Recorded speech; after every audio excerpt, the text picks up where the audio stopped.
is time for part 2 of Destiny 2's ViDoc, where they're gonna show us more insights of Final Shape, which is the upcoming DLC. Part 1 was already fantastic, so I'm really excited on what they're gonna talk about today. Ready, set, go. This team, and Bungie in general, is all about collaboration. Testers, designers, effects artists, animation, all these sources of input from everywhere coming together, and like that was magic for me.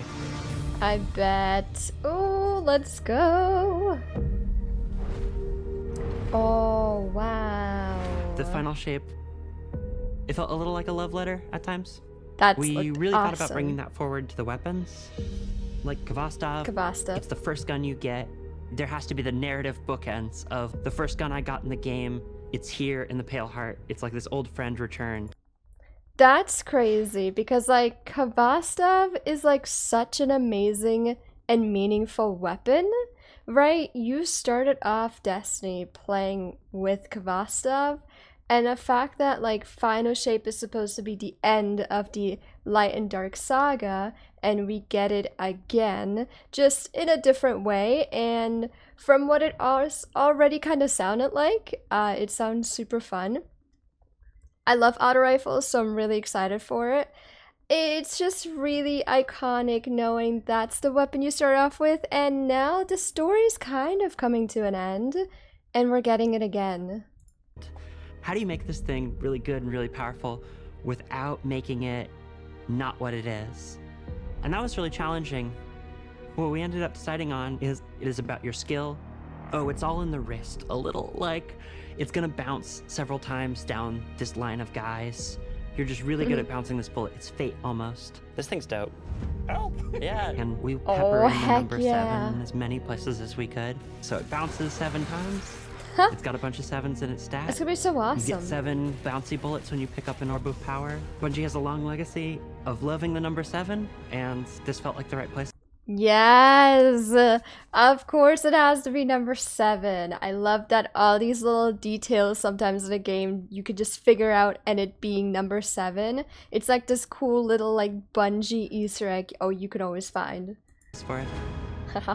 Cade has this iconic hand cannon that in a lot of ways has become a symbol. We took Ace of Spades and we went, where's the rest of the deck of cards? We had this really cool opportunity to theme all the Pale Heart weapons after. Whoa, what?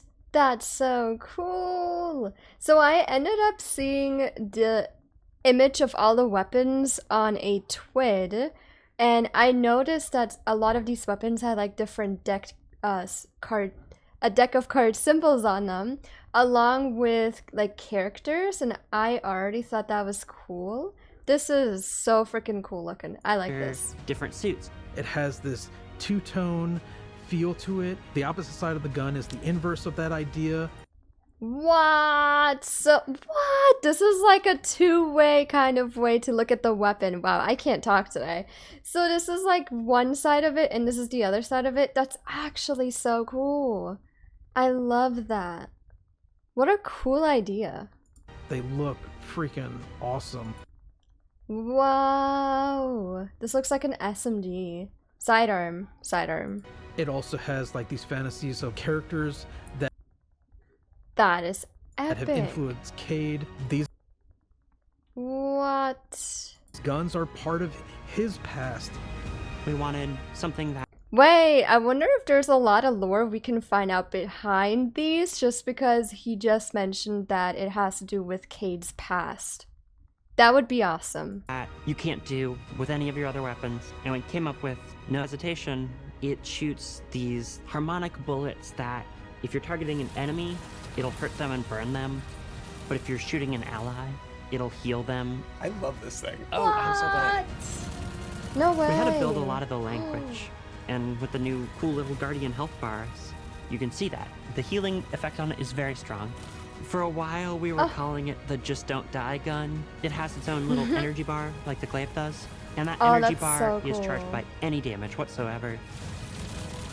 Wait, so any damage, and you'll be able to like heal your teammates and everything, and at the same time burn enemies? That's like a 2-in-1. And also this is so cool. It's like one side has one image and the other side has another image. That's so cool. It's like, we know what we did. Since you are returning to the Traveler, we wanted to focus on bringing new supers to the light subclasses. No. For Song of Flame, we wanted to plus up Radiance from Destiny 1 and have it be combat focused.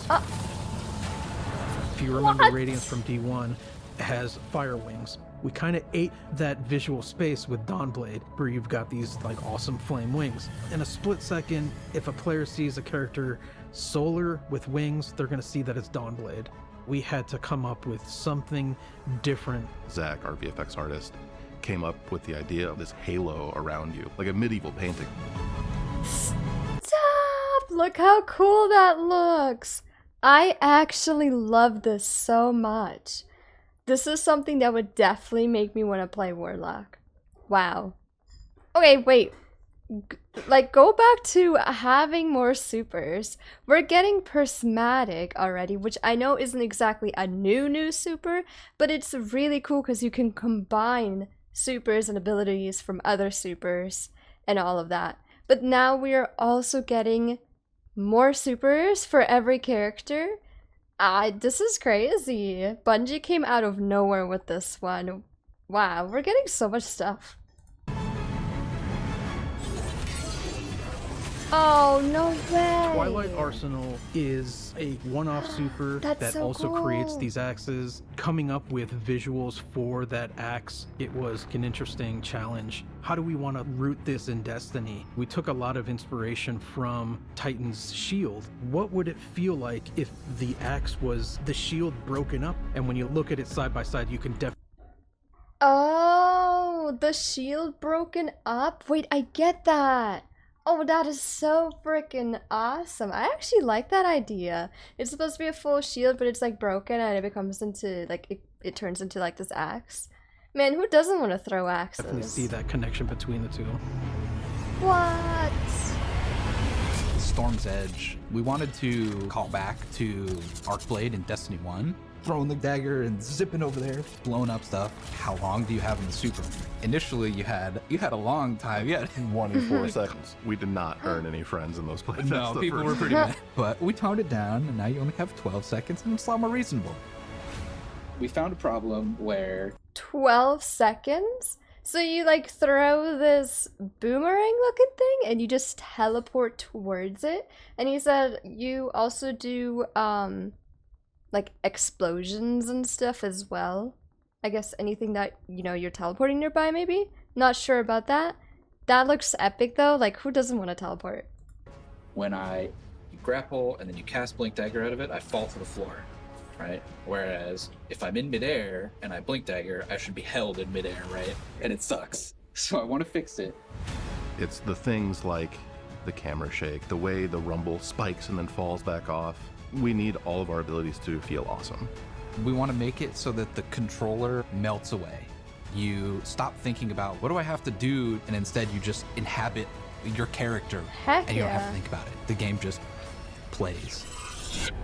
The great thing about So epic. Wait, how's it gonna look like for PvP? Like, I know he said the super only lasts for like 12 seconds, but this is interesting to see when this comes out on how it's going to look like and feel like in PvP. Prismatic was every playtest we did, the feedback got better and better. We have gone back and forth on what starter builds that players will get in Mission 1. Okay, we're going to start the Titans with Stringer's Lash, their strand aspect, and Knockout. One of the notes we got is players just weren't understanding how those two things comboed in a loop. Well, we're going to drop Stringer's Lash, and instead we're going to put in Diamond Lance. Now, any ability kill is making your Diamond Lance. Your Knockout punch, hey, that makes a Diamond Lance. You throw your Diamond Lance at the floor, everything's frozen, now you can punch stuff again and get amplified with Knockout. Once we made that switch, all of a sudden it clicked in players' heads. This loop becomes a lot more clear, and players were much more satisfied with their starter loadouts. Oh, dude. At the end of the day, like the chaos These is builds the are gonna go insane. If you aren't surprised and delighted in a way that you didn't expect, like, Yeah. Oh, they cursed! This They cursed! Wait, this is actually epic. Like, what? Oh my gosh. This, like, prismatic in a whole is going to be really interesting. Builds are gonna go insane. I can't wait to, like, play around with it, and I can't wait to see what builds people come up with. I also like to do a lot of, like, solo GMs.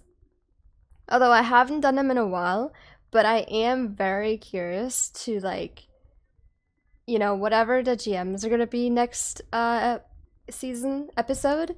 I can't wait to play around with, like, prismatic or the new subclasses and try to figure out how to beat the GMs and, like, those different builds. It's gonna be interesting. strike is probably one of the coolest strikes that we've ever released. I started Oh, my no Destiny way. journey playing strikes. I really wanted to push the expectations of what a strike could Let's potentially go. be. This strike, it's sort of a memory out of the Witness's history of its race and what its buildings may have looked like in the past. A lot of the inspiration What? comes from 30s pulp novels, adventure flicks, uncovering ancient, hidden cities that have not seen a living soul in eons. Whoa! And then subsequently destroying those cities moments later. Oh. Well then. Imagine Okay, wait. Can we go back and, like, even last night's or yesterday's ViDoc, the entire theme of this upcoming Final Shape is so insanely awesome. I love, like, the eerie, dark, evil vibes and, like, the abstract things with, like, hands and eyes that are supposed to be around walls and buildings. I need more of that, because that I freaking love. you're in a narrow hallway. You need to escape it. Lava is descending. What? Obstacle is coming out of the walls. You made this slide towards the closing door and you're dead. The door just closed right in front of your face, so That happens a lot. I have 7 Gilded Conqueror titles. I want this strike to be the hardest strike we ever made. Oh. I want people to scream and cry over this strike. Oh no! She wants people to scream and cry over the strike. Oh no, I think I'm already crying. Like I just said, I love the solo GMs. Oh, dude, I'm actually kind of scared. I'm scared, but I'm so ready for it. Even though all other kinds of GMs I've soloed, one of the hardest one was Lightblade, by the way. When I completed Lightblade, it felt like I just beat the game. And afterwards, I wasn't sure what to do. Like, the amount of pressure that got put off on my shoulders after I beat it was so much. And I'm actually intrigued. It's gonna be, like, I hope it's doable on solo, and I'm gonna assume it is, but I'm gonna also assume that by the sound of this, it's gonna be really hard, and I can't wait, I think. Figuring out which builds, totally raging, probably for months until I beat this, but honestly, I'm ready for a freaking challenge. Honestly, Ada is speaking my language. I love the evilness. And just say, how do I complete this strike on Grandmaster difficulty? And I'll be like, yes. Yes! Oh That's my kind of one of the fun parts gosh. about making a strike. There's Look so at much the freedom and theme. creativity to do wild things, and then testing that. It's just a lot of fun, that back and forth. Oh, it looks so epic. We have a very tight relationship with Test as designers, and I couldn't do anything I do gameplay-wise without Test there at my side.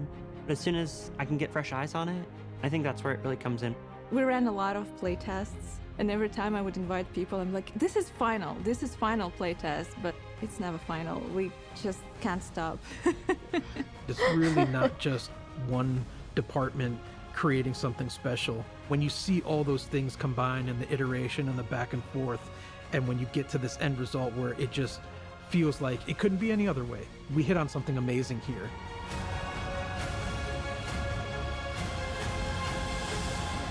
No way, that was epic.